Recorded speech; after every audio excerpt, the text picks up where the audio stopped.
cellar door flew open with a booming sound, and then he heard the noise much louder on the floors below, then coming up the stairs, then coming straight towards his door. "It's humbug still," said Scrooge. "I won't believe it." His color changed, though, when, without a pause, it came on through the heavy door and passed into the room before his eyes.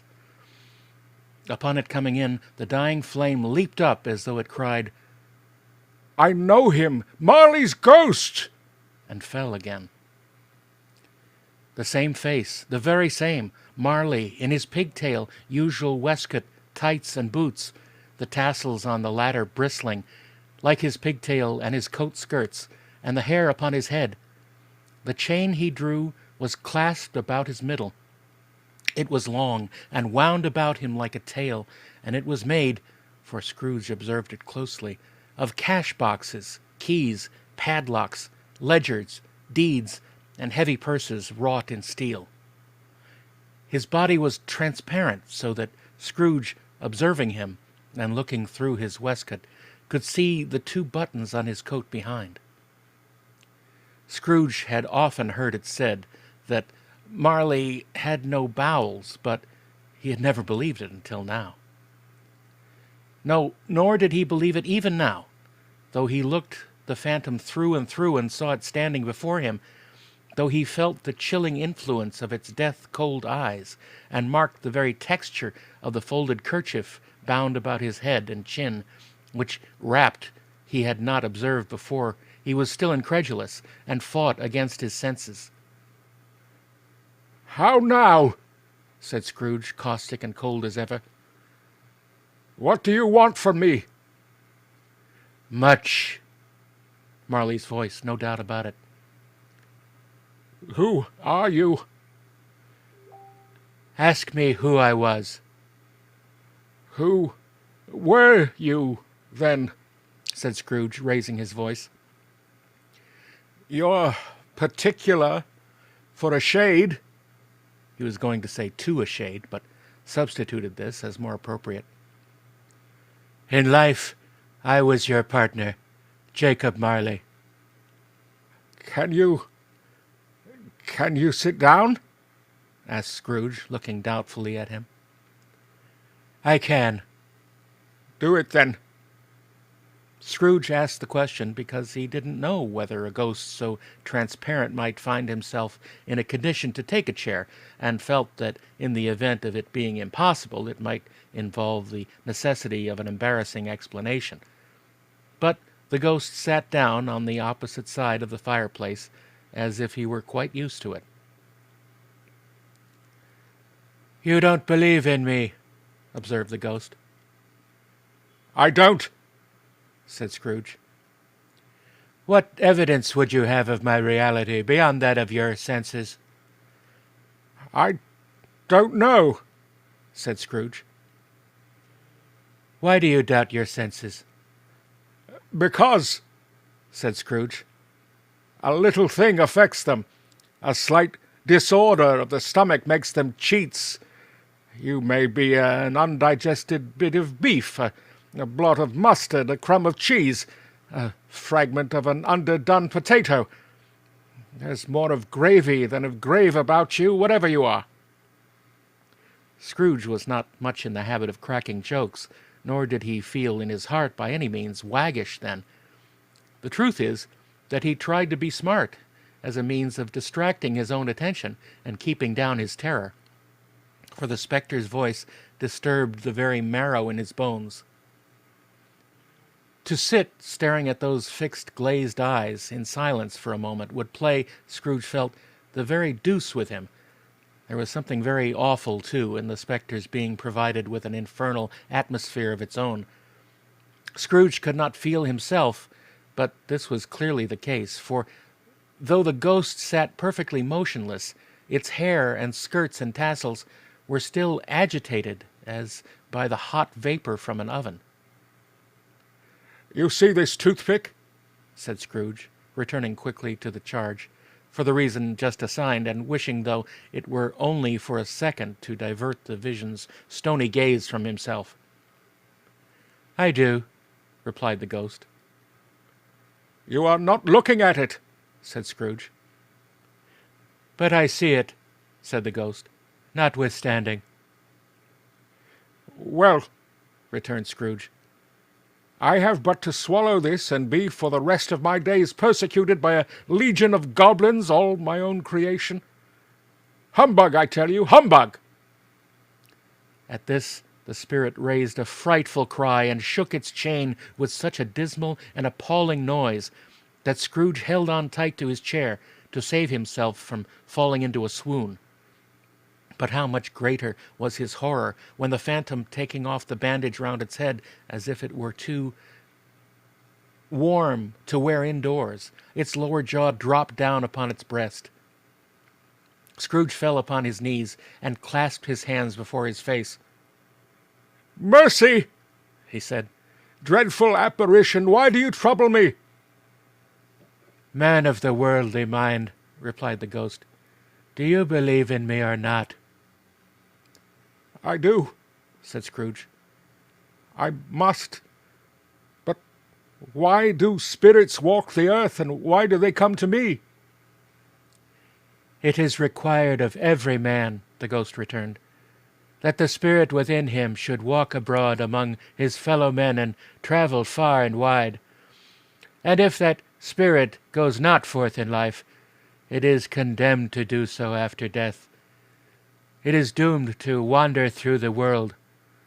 Oh, woe is me, and witness what it cannot share, but might have shared on earth and turned to happiness."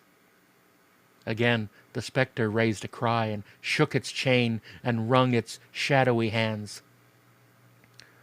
"You are fettered," said Scrooge, trembling. "Tell me why." "I wear the chain I forged in life," replied the ghost.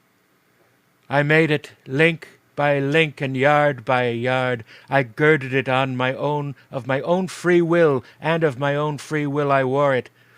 Is it patterned strange to you?" Scrooge trembled more and more. "Or would you know," pursued the ghost, "the weight and length of the strong coil you bear yourself?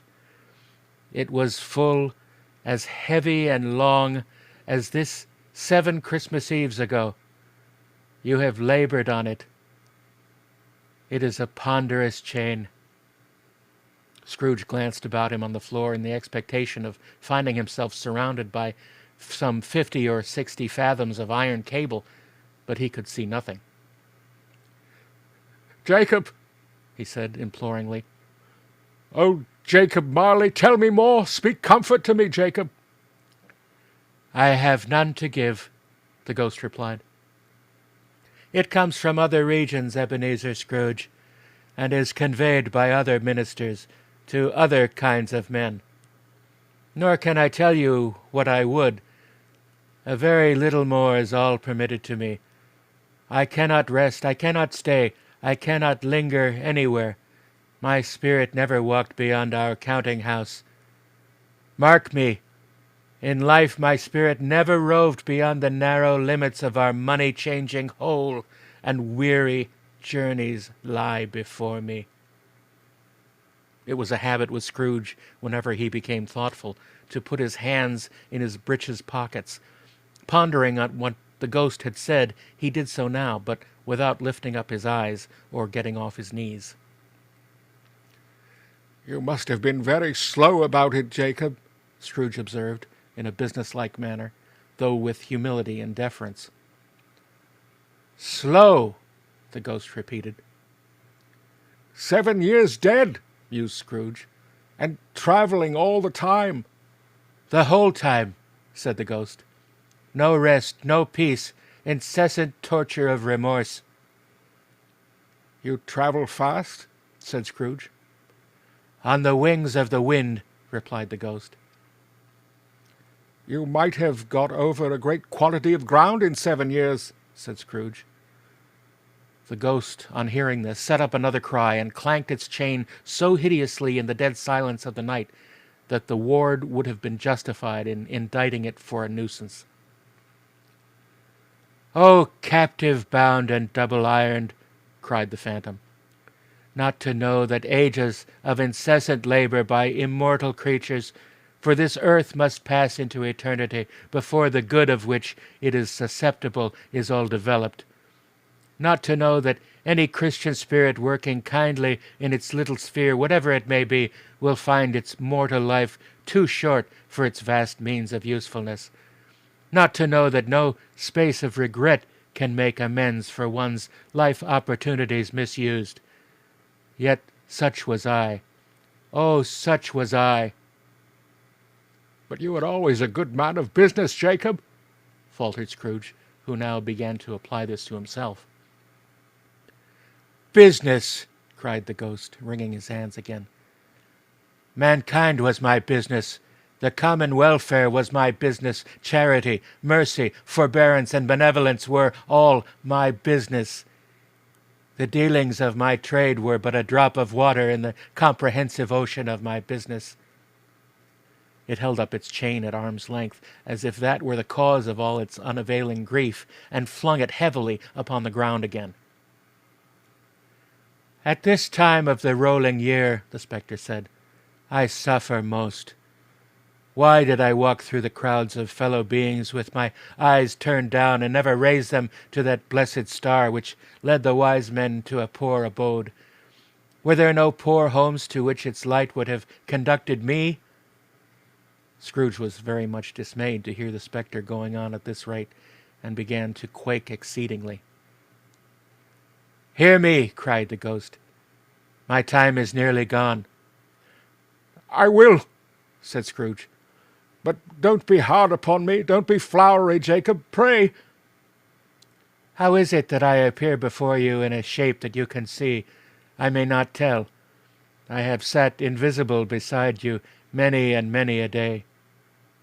It was not an agreeable idea. Scrooge shivered and wiped the perspiration from his brow.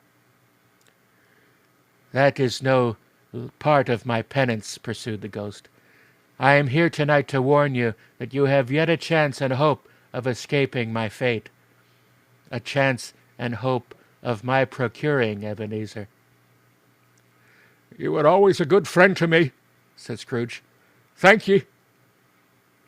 "You will be haunted," resumed the ghost, "by 3 spirits. Scrooge's countenance fell almost as low as the ghost's had done. "Is that the chance and hope you mentioned, Jacob?" he demanded, in a faltering voice. "It is." I think I'd rather not," said Scrooge. "Without their visits," said the ghost, "you cannot hope to shun the path I tread. Expect the first tomorrow, when the bell tolls 1. "Couldn't I take them all at once and have it over, Jacob?" hinted Scrooge. "Expect the second on the next night at the same hour, the third upon the next night when the last stroke of 12 has ceased to vibrate. Look to see me no more, and look that, for your own sake, you remember what has passed between us." When it had said these words, the spectre took its wrapper from the table and bound it round his head, as before. Scrooge knew this by the smart sound its teeth made when the jaws were brought together by the bandage. He ventured to raise his eyes again and found his supernatural visitor confronting him in an erect attitude, with its chain wound over and about its arm. The apparition walked backward from him, and at every step it took, the window raised itself a little, so that when the spectre reached it, it was wide open. It beckoned Scrooge to approach, which he did. When they were within 2 paces of each other, Marley's ghost held up its hand, warning him to come no nearer. Scrooge stopped, not so much in obedience as in surprise and fear, for on the raising of the hand he became sensible of confused noises in the air, incoherent sounds of lamentation and regret, wailings inexpressibly sorrowful and self-accusatory. The spectre, after listening for a moment, joined in the mournful dirge and floated out upon the bleak, dark night.